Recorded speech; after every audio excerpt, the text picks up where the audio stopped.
అసలు చూడగానే ఫస్ట్ అంటే మీకొచ్చిన ఫీలింగ్ ఏంటి ఆయన? పొలిటికల్‌గా అంటే అప్పటికి మీ ఇద్దరి మధ్య పొలిటికల్ గానా? అదే ఒక మంచి లీడర్ అని, ఒక మంచి ఫెరోషియస్ లీడర్ అని. మీకండి మీకేమనిపించింది ఫస్ట్ ఆవిడని చూడగానే? విమెన్ ఇలా ఉండాలనిపించింది.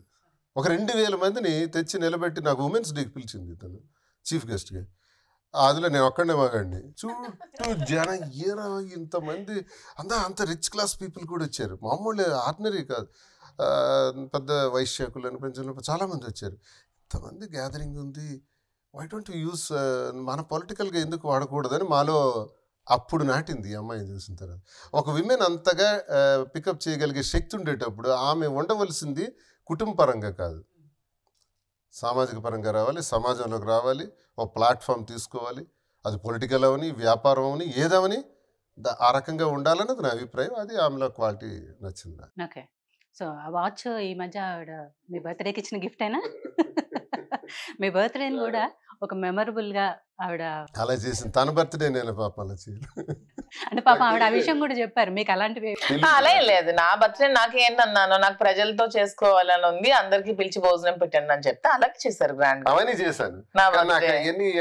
ఆల్మోస్ట్ ఒక 1000 మెంబర్స్ వరకు క్యాడర్ వచ్చారు, లంచ్ పెట్టారు. నాకు ఎలాగ ఇష్టం అలాగే చేస్తారు. ఓకే. బట్ సడన్ సర్ప్రైజ్లు ఇవ్వటం ఇవన్నీ అవి శ్రీనివాస్ గారికి రావు. సో ఈ పరిస్థితులు అంటే మీరిద్దరు బంధాన్ని ఎవరు తప్పుగా చూసినా కరెక్ట్ గా చూసినా ఏదైనా కూడా మీకు తప్పుగా చూడడానికి ఏమీ లేదమ్మా. ఇప్పుడు మనకేంటి, ఇప్పుడు లా ఎలా నడుస్తుందంటే డైవోర్స్ ఇప్పుడు కావాలి, అతను తీసుకోవాలి, ఆమె ఇవ్వనంటుంది. అప్పుడు ఏం చేయాలి అతను? అంటే డైవోర్స్ ఇచ్చినంత వరకు పెళ్లి చేసుకోకుండా ఇలా ఉండాలా? మరి ఇంకేం చేయాలి? మేము అంటారు పెళ్లి మేము పెళ్లి చేసుకున్నాం, మా ఇద్దరు అనుకున్నాం, మా ఇద్దరు చేసుకున్నాం కదా, మా మనసుకి మేము చేసుకున్నాం. మమ్మల్ని ఎవరిని పిలవలేదు. ఇప్పుడు డైవర్స్ అవి లా పరంగా నడుస్తున్నప్పుడు మేమేం చెయ్యాలి? అలా ఉన్నాయి మన చట్టాలు. వెంటనే డైవర్స్ ఇస్తే ఎవరికాలు క్లియర్ గా ఉంటారు. ఇప్పుడు ఉమెన్ చాలా మంది ఇలా ఉన్నారు, సైకోలా ఉన్నారు కొంతమంది. ఉండి ఏం చేస్తున్నారు, హెరాస్ చేస్తున్నారు. పాపం మేల్ కి చట్టాలు చాలా తక్కువ ఉన్నాయి సపోర్ట్ చేసేవి.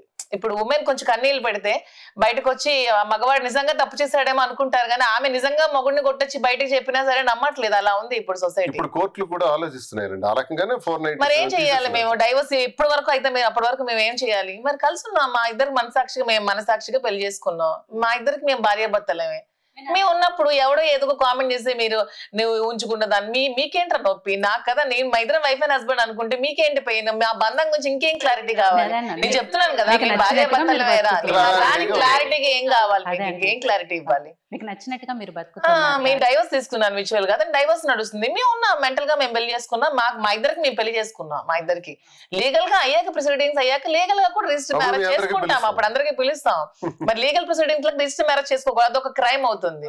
మరి ఇప్పుడు ఏం చేయాలి మేము? అవన్నీ ఇంకా దానికోసం ఇంకా క్లియర్ గా చెప్తున్నాం, మేము భార్యాభర్తల మేర అని మీకు క్లియర్ గా చెప్తున్నాం. ఇంకా దానికి సంబంధం ఏంటి, ఇదేంటి అదేంటని మీరు అడగాల్సిన అవసరం లేదు. ఫోన్లే దువ్వాడు దువ్వినే కదా అనుకోని ఇప్పుడు అవును దువ్వెన్నే, అతను దువ్వెన్నే, నీకేంటి? ఆవిడ చాలా ఇంటర్వ్యూస్ లో చెప్పారు కదా, ట్రోల్స్ కూడా నాకు నేను అసలు చూస్తుంటాను, చూసి హ్యాపీగా ఫీల్ అవుతాను. అబ్బా ఎంత బాగా వీళ్ళు టైం వెచ్చించి నా కోసం చేస్తున్నారు అనుకుంటాను. కానీ మాధురి గారు, సరే మీరు అన్నట్టు చట్టాల్లో మగవాళ్ళకి చాలా తక్కువగా ఉన్నాయి. సరే అది చట్టపరంగా అలా ఆమెకి డైవర్స్ కావాలి, ఆమెకి ఇతనితో ఉండడం ఇష్టం లేదు, కానీ ఆమె ఇవ్వదు. ఎందుకంటే ఇతను హింసించాలి. అప్పుడు ఏం చేయాలి మరి? ఇతను ఆమెకు డైవర్స్ కావాలని పెట్టింది, అడిగింది, కానీ కోర్టులోకి వెళ్ళేటప్పటికి ఆమె ఇవ్వదు. సాధించాలి ఇతనికి ఎలాగైనా సరే. ఆమె చెప్తుంది కూడా, నేను సాధిస్తాను, నేను ఇవ్వను. మరి అప్పుడు అతను ఏం చెయ్యాలి మరి? అందుకే మేముగా మ్యారేజ్ చేసుకున్నాం మేము అనుకుంటున్నాం కదా. ఇంక దానికోసం, ఈ రిలేషన్షిప్ కోసం ఎవరు క్లారిటీ ఇవ్వాల్సిన అవసరం అయితే మాకు లేదు. మేము చెప్తున్నాం మేము వైఫ్ అండ్ హస్బెండేరా అని.